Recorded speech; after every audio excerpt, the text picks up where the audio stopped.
तुम सभी आदम को सजदा करो। आदेशानुसार सभी फरिश्तों ने हजरत आदम अलैहिस्सलाम को सजदा किया, लेकिन इब्लीस ने नहीं किया। उसने अहंकार में भरकर अल्लाह के आदेश का उल्लंघन किया, क्योंकि उसके अंदर पहले से ही अविश्वास का बीज मौजूद था। तब अल्लाह रब्बुल आलमीन ने इब्लीस से कहा, ए इब्लीस, मैंने अपनी कुदरत से जिसे पैदा किया उसके प्रति सम्मान प्रकट करने का आदेश दिया, तूने उसे सजदा क्यों नहीं किया? क्या तूने खुद को बड़ा समझ लिया? जवाब में इब्लीस ने कहा, मैं आदम को किसी भी हालत में सजदा नहीं कर सकता। आपने मुझे आग से पैदा किया और आदम को मिट्टी से, जो नीच है। इब्लीस की यह बात सुनकर अल्लाह रब्बुल आलमीन ने कहा, ए इब्लीस, तू धिक्कारा गया और कयामत के दिन तक तू मेरे श्राप का भागी रहेगा। इसके बाद इब्लीस का चेहरा बिगड़ गया और उसमें शैतान की सूरत प्रकट हो गई। उसका चेहरा कुरूप और भयावह हो गया। उसकी बहिश्ती पोशाक और सिर से बादशाहत का ताज पल भर में उतर गया। अल्लाह ने इब्लीस से कहा, ए इब्लीस, तू हमेशा के लिए मेरी रहमत से दूर हो गया। जन्नत तेरे लिए हराम कर दी गई। अभी इसी वक्त जन्नत से निकल जा। इब्लीस ने कहा, हे पालनहार, मैंने लाखों सालों तक तेरी इबादत की, क्या मुझे इसके बदले कुछ नहीं मिलेगा? क्या मुझे इस तरह की सजा देना इंसाफ है?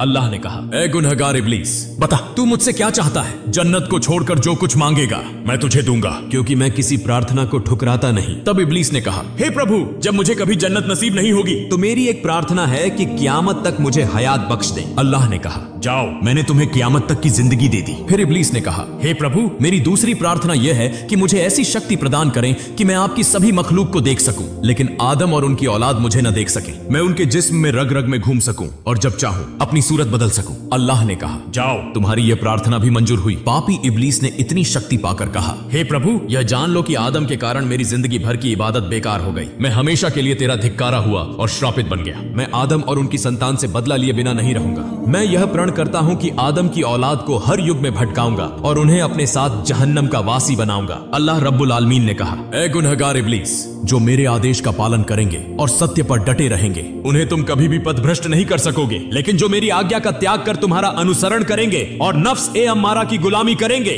मैं उन्हें तुम्हारे साथ जहन्नम में डालूंगा और मैं जहन्नम को भर दूंगा। इसके बाद अल्लाह के आदेश पर जन्नत के फरिश्तों ने इब्लीस को गिरफ्तार किया और उसे जन्नत से निकालकर दुनिया के सबसे गहरे समुद्र के तल में फेंक दिया। तभी से समुद्र इब्लीस की गतिविधियों का केंद्र बन गया। दूसरी ओर अल्लाह रब्बुल आलमीन ने फरिश्तों को आदेश दिया, आदम के लिए सबसे उत्तम जन्नतुल फिरदौस में रहने का प्रबंध करो। फरिश्तों ने हजरत आदम अलैहिस्सलाम के लिए सुख और शांति के तमाम प्रबंध किए, जिससे उनके जीवन में कोई कष्ट या परेशानी बाकी नहीं रही। हजरत आदम अलैहिस्सलाम असीम सुख, आराम और शांति में जन्नतुल फिरदौस में रहने लगे। लेकिन यह सार्वभौमिक सत्य है कि चाहे इंसान कितनी भी सुख शांति में हो, साथी के बिना लंबे समय तक अकेला जीवन जीना मुश्किल हो जाता है। यही स्थिति हजरत आदम अलैहिस्सलाम के साथ भी हुई। हालांकि वह जन्नत के अद्वितीय सुख में थे, फिर भी उनके दिल में एक अजीब सी बेचैनी बनी रहती थी। यह स्थिति अल्लाह रब्बुल आलमीन से छिपी नहीं रही। अल्लाह ने फरिश्तों से कहा, मैं आदम के लिए एक संगिनी बनाना चाहता हूँ ताकि वह पूर्ण सुख और शांति का अनुभव कर सके।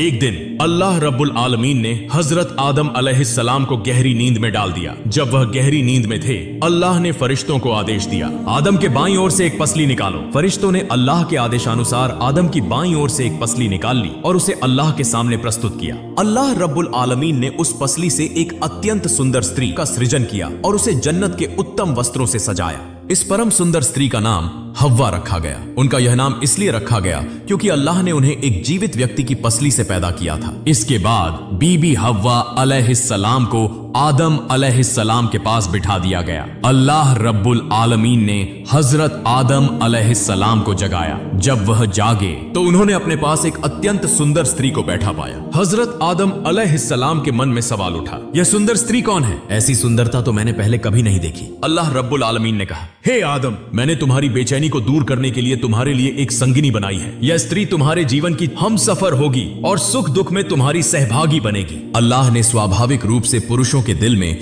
महिलाओं के प्रति आकर्षण पैदा किया। यही कारण था कि हजरत आदम अलैहिस्सलाम बीबी हव्वा अलैहिस्सलाम के प्रति आकृष्ट हो गए। उन्होंने अपने हाथ बढ़ाकर बीबी हव्वा को छूने की कोशिश की। तुरंत ही अल्लाह की ओर से चेतावनी आई, हे आदम, विवाह से पहले हव्वा को छूने से परहेज करो, यह तुम्हारे लिए जायज नहीं है। अल्लाह की यह बात सुनकर हजरत आदम अलैहिस्सलाम ने कहा, हे मेरे पालनहार, फिर आप हमारा विवाह करवा दीजिए। फिर स्वयं अल्लाह रब्बुल आलमीन ने हजरत आदम अलैहिस्सलाम और बीबी हव्वा अलैहिस्सलाम का विवाह संपन्न करवाया। इस विवाह के अवसर पर सातों धरती और सातों आसमान के समस्त फरिश्ते इकट्ठा हुए और खुशी मनाने लगे। विवाह की खुतबा स्वयं अल्लाह रब्बुल आलमीन ने पेश की। इस खुतबा में उन्होंने अपनी महान शक्ति, असीम कुदरत और सृष्टि के रहस्य का उल्लेख किया। साथ ही उन्होंने हजरत मोहम्मद सल्लल्लाहु अलैहि वसल्लम की बयानी की, जो सृष्टि का मूल कारण और सबसे ऊंचे दर्जे के नबी, अल्लाह के अंतिम पैगंबर हैं।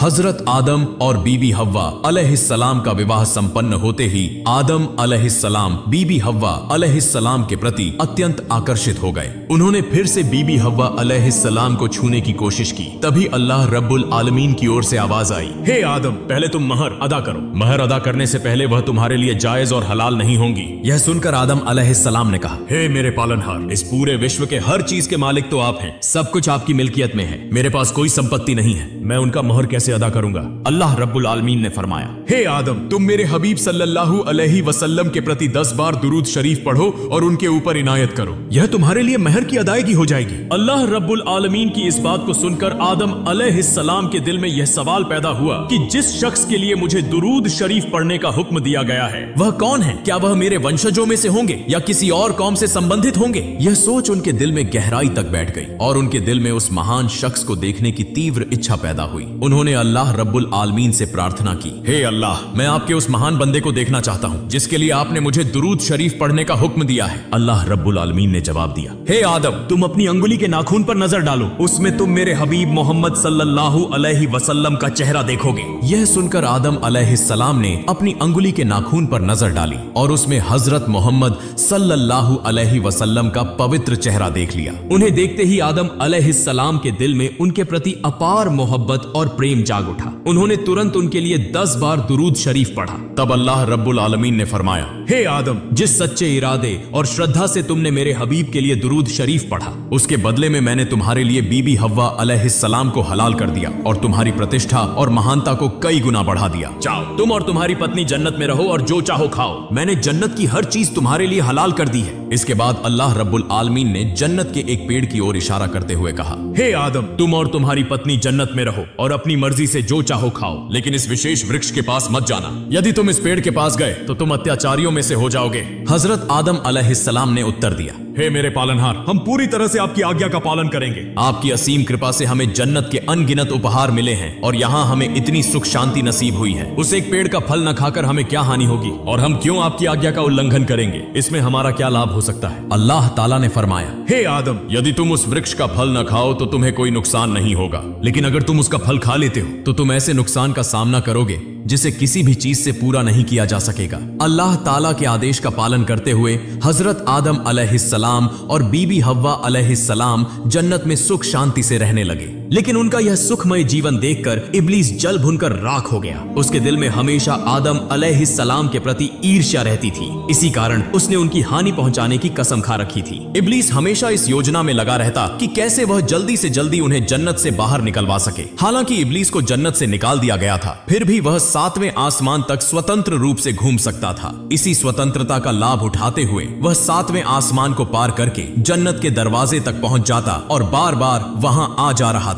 इब्लीस को जन्नत के अंदर प्रवेश करने की अनुमति नहीं थी, इसलिए उसने यह सोच रखा था कि यदि वह बाहर से ही हजरत आदम अलैहिस्सलाम और बीबी हव्वा अलैहिस्सलाम को देख सके तो उन्हें झूठे प्रलोभन देकर बहकाना मुश्किल नहीं होगा। इसी उम्मीद में इब्लीस जन्नत के दरवाजे पर बैठ गया और कई दिनों तक वहीं डटा रहा। कई दिनों के बाद जन्नत के दरवाजे के पास उसने एक मोर को देखा। मोर ने इब्लिस से पूछा, हे जनाब, तुम कौन हो और यहाँ क्यों हो? इब्लिस ने जवाब दिया, मैं अल्लाह का एक फरिश्ता हूँ और सिर्फ अल्लाह की इबादत करना ही मेरा काम है। मैंने सुना है कि अल्लाह रब्बुल आलमीन ने अपने नेक बंदों के लिए जन्नत नामक यह खूबसूरत स्थान बनाया है। इसका सौंदर्य और नेमतें इतनी अद्भुत हैं कि बिना देखे उनकी कल्पना भी नहीं की जा सकती। मैं लंबे समय से जन्नत के अंदर की झलक देखने के लिए यहाँ बैठा हूँ। क्या तुम मेरी यह ख्वाहिश पूरी कर सकते हो? मोर ने उत्तर दिया, नहीं जनाब, मेरे लिए यह संभव नहीं है। बाहर से किसी को जन्नत के अंदर प्रवेश कराना पूरी तरह से मना है। मेरे पास ऐसी कोई शक्ति नहीं है कि मैं तुम्हें अंदर ले जा सकूं। इब्लीस ने बहुत विनती की और कहा, हे दयालु जन्नतवासी, मुझे बस एक बार जन्नत के अंदर ले चलो।